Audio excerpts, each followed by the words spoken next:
There is a particular kind of failure that looks nothing like failure. You don't lose your job. You don't run out of money. You don't get rejected in some dramatic public moment. Nothing explodes. You simply stop. One day, you are the person who wakes up early because you have somewhere you want to go. You have a notebook full of plans. Tabs open on your laptop. Ideas in your phone. A training schedule. A business model. A degree you are determined to finish. A body you want to build. A life you keep imagining. And then months later, the same person is sitting in the same room, looking at the same unfinished plans, wondering why they cannot seem to care anymore. The strange part is that they may still want the life they imagined. They just don't move toward it. And this is where we usually make the wrong diagnosis. We call it laziness. We call it a lack of discipline. We say they got comfortable. They lost their hunger. They weren't serious enough. But what if the person who suddenly stopped trying isn't the opposite of ambitious? What if they are what happens when ambition has been running under the wrong psychological conditions for too long? Because there is a difference between losing ambition and losing the ability to keep paying the emotional price of ambition. And that distinction changes the entire story. At first, ambition feels almost effortless. You see something you want, and the distance between your current life and the imagined future creates energy. You work. You learn. You fail. You try again. The difficulty itself can feel meaningful because every obstacle seems to be evidence that you are moving towards something. But then reality enters the picture. The business doesn't grow as quickly as expected. The applications receive no response. The videos don't get views. The body doesn't change quickly enough. The grades don't reflect the hours. The person you thought would believe in you doesn't. The promotion goes to someone else. And suddenly, the goal isn't just a goal anymore. It becomes a verdict. You aren't simply failing at something. You begin to feel as though you are the failure. This is one of the most dangerous transformations ambition can undergo. Because when your goal is external, failure gives you information. When your identity is attached to the goal, failure gives you a wound. Research on goal failure has examined how missing demanding goals can affect self-esteem, and motivation, and how reduced motivation can contribute to disengagement from challenging tasks. And now something paradoxical happens. The ambitious person still wants success. But success has become frightening. Because trying means discovering whether they are actually capable. Not trying protects them from finding out. That is when avoidance can begin to disguise itself as indifference. Imagine someone who spends years saying, "I'm going to build something of my own." They tell everyone.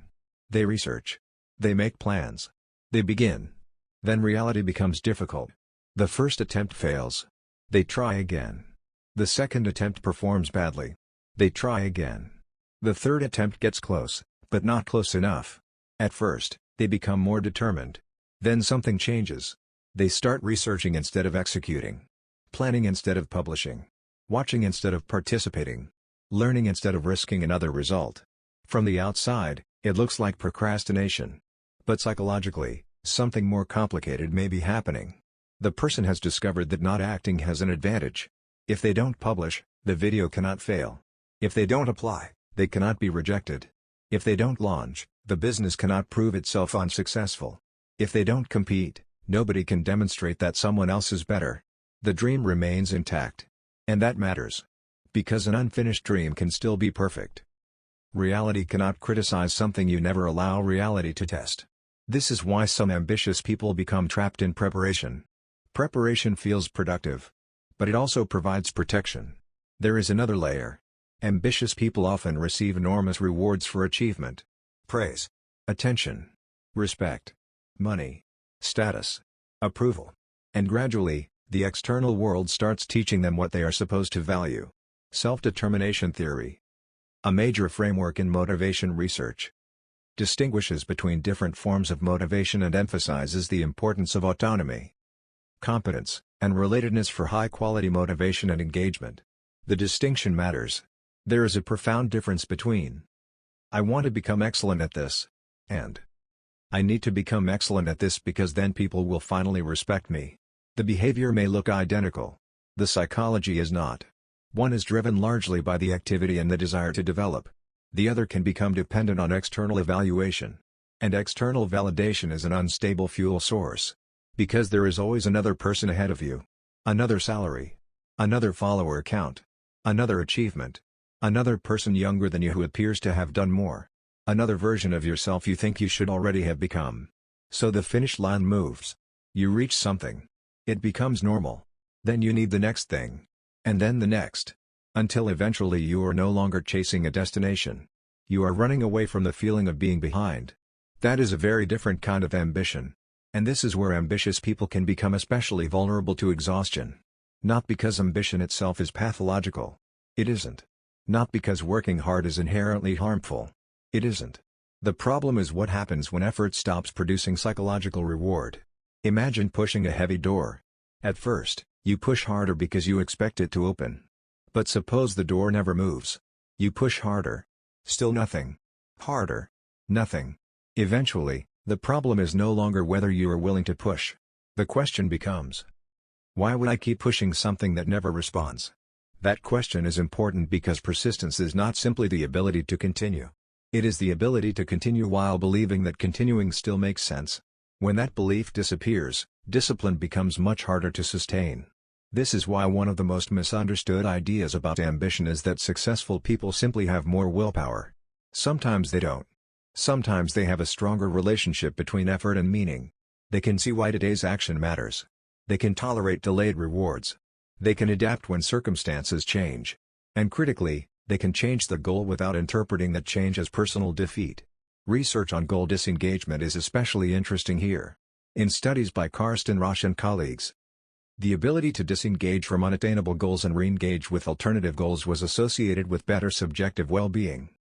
Later work connected goal disengagement with indicators of physical health as well. This sounds almost offensive to the modern ambition narrative. Because we are constantly told, never quit. Keep going. Outwork everyone. Stay obsessed. Never give up.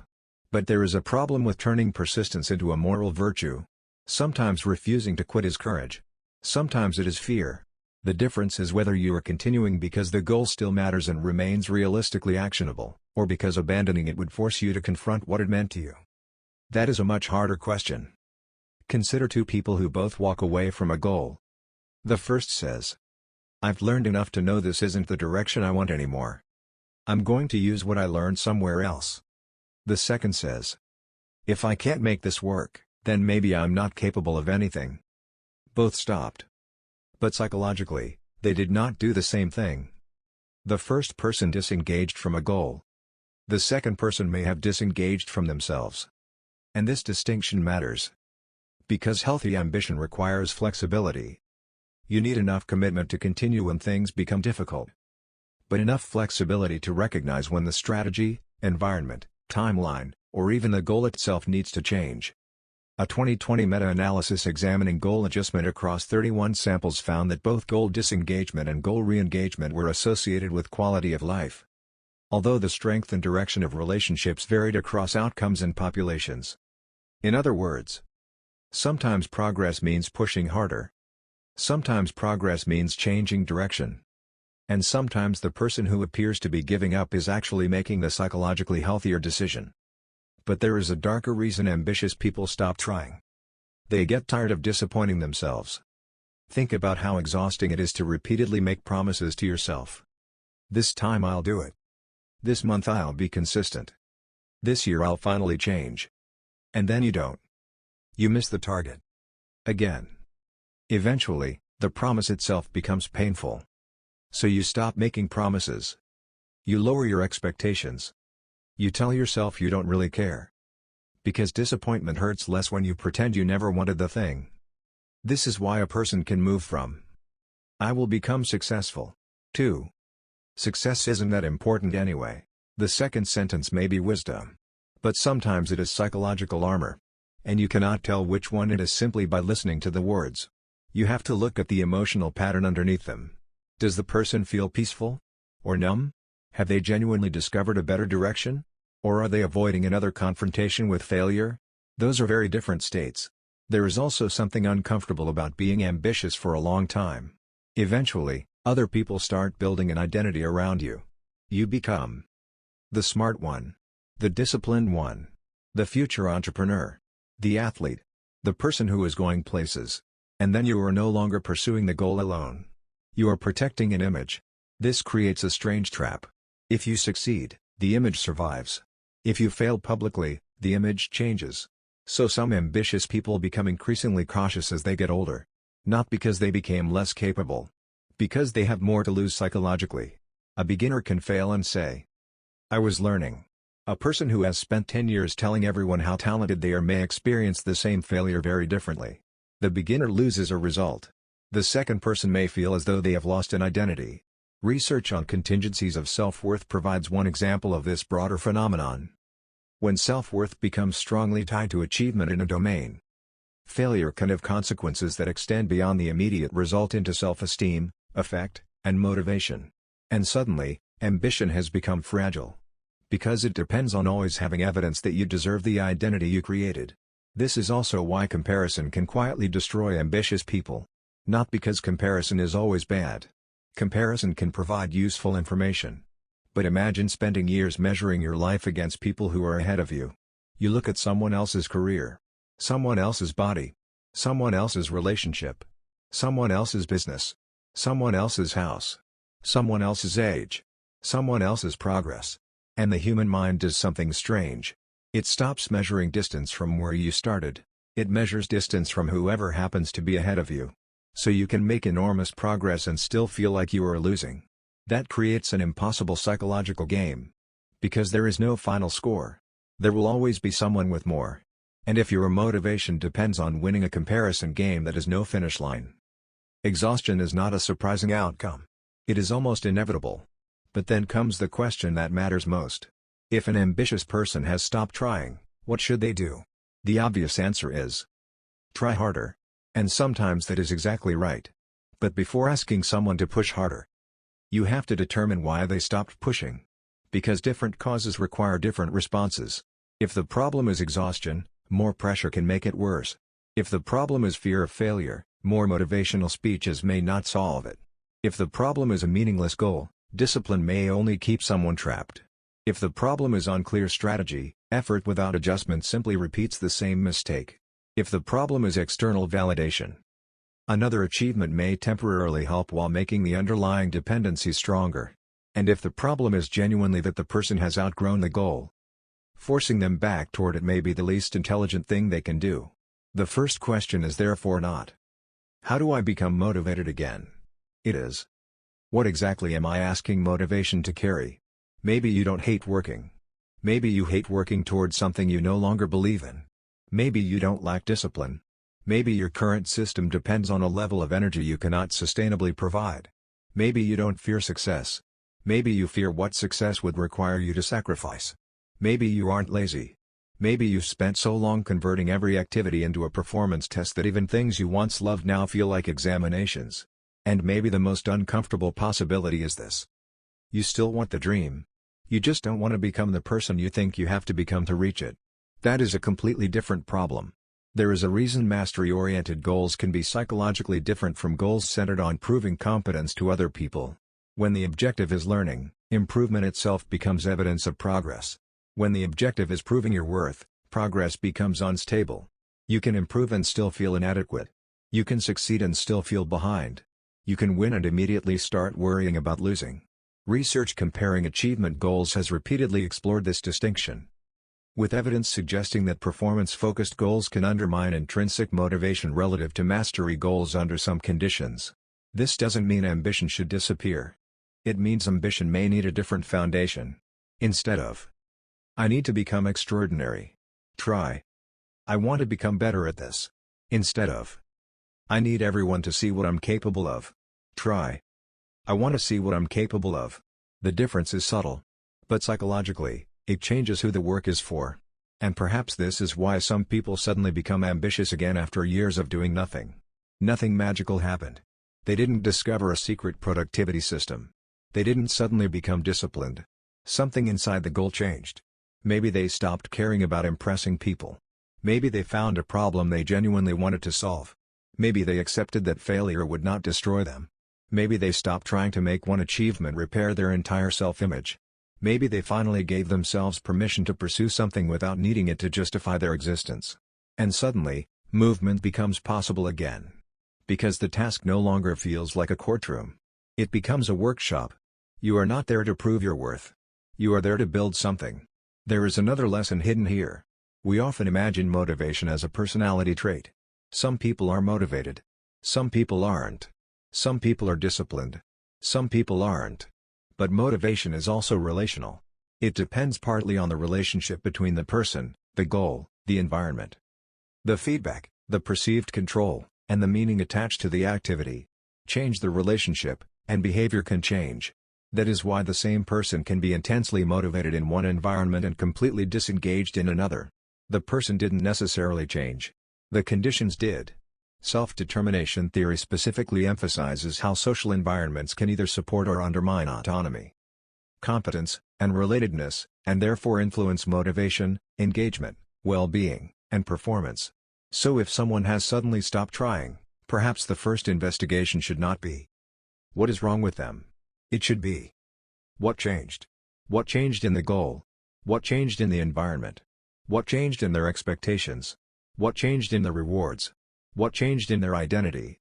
What changed in their energy? What changed in the meaning?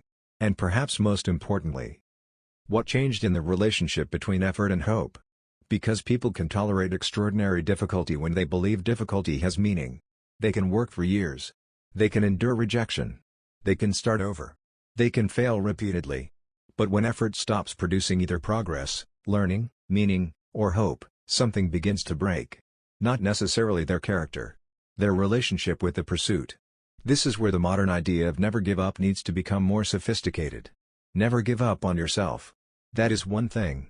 Never give up on a particular strategy, timeline, career, relationship, business, or dream. That is another. You are not obligated to remain loyal to an old version of your future simply because you once believed in it. Goals are tools. They are not sacred identities. And the ability to change them is not necessarily weakness.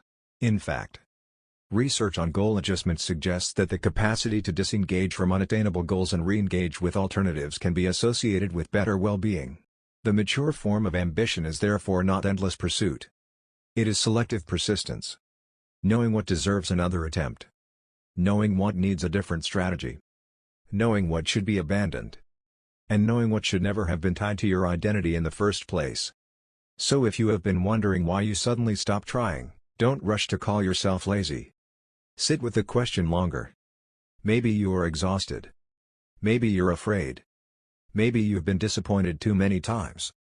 Maybe your goal no longer belongs to you. Maybe you are trying to protect an identity. Maybe you have confused being productive with being valuable. Maybe you spent so long looking at everyone else's progress that you forgot what progress meant to you.